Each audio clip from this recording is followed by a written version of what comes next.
तर मंडळी, मी तुमचा लाडका मित्र वरद विजय चव्हाण आणि मी तुम्हा सर्वांचं माझ्या युट्यूब चॅनलमध्ये स्वागत करत आहे.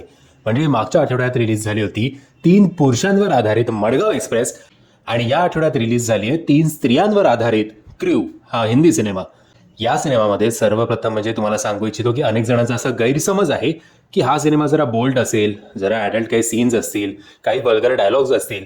तर असं अजिबात नाही आहे. फॅमिली एंटरटेनर हा सिनेमा आहे. हा सिनेमा तुम्ही चांगला एन्जॉय करू शकता. या तीनही अभिनेत्रींचा आपापला असा एक चांगला फॅन बेस आहे.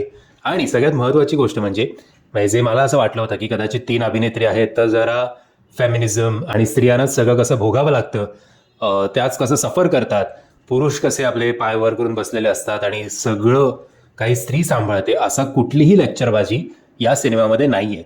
एक स्टोरी आहे फक्त, ज्या स्टोरीमध्ये 3 स्त्रिया इन्व्हॉल्ड आहेत आणि बस त्याच्याच अवतीभोवती हा सिनेमा आहे.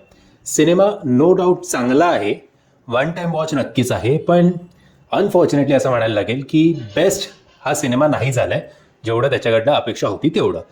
अनफॉर्च्युनेटली या तिघींच्या वाटेलाही हवा तसा भूमिकेला एक खूप कल्ट सिनेमा झाला असता खरा, पण ते नाही मजा आली. थोडं या तिघांचे कॅरेक्टर्स असतील किंवा स्टोरी असेल, खूप स्लो स्पीडने पुढे जाते आणि कुठेतरी त्यामुळे हा फक्त एक वन टाइम वॉच म्हणून राहतो सिनेमा.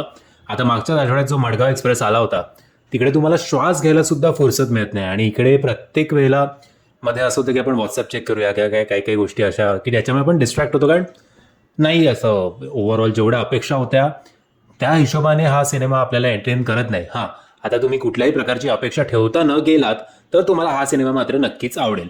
सिनेमाची रिमिक्स झालेली गाणी मात्र चांगली आहेत.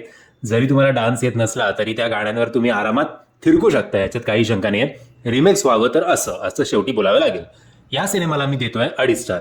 म्हणजे जर तुम्ही हा सिनेमा बघितला असेल आणि जर तुम्ही माझ्या मतांशी सहमत असाल किंवा नसाल तर मला कमेंटच्या माध्यमातून कळवा. आणि जर तुम्हाला हा व्हिडिओ आवडला असेल तर प्लीज या व्हिडिओला लाईक, शेअर आणि चॅनलला सबस्क्राईब करायला विसरू नका. जय हिंद, जय महाराष्ट्र.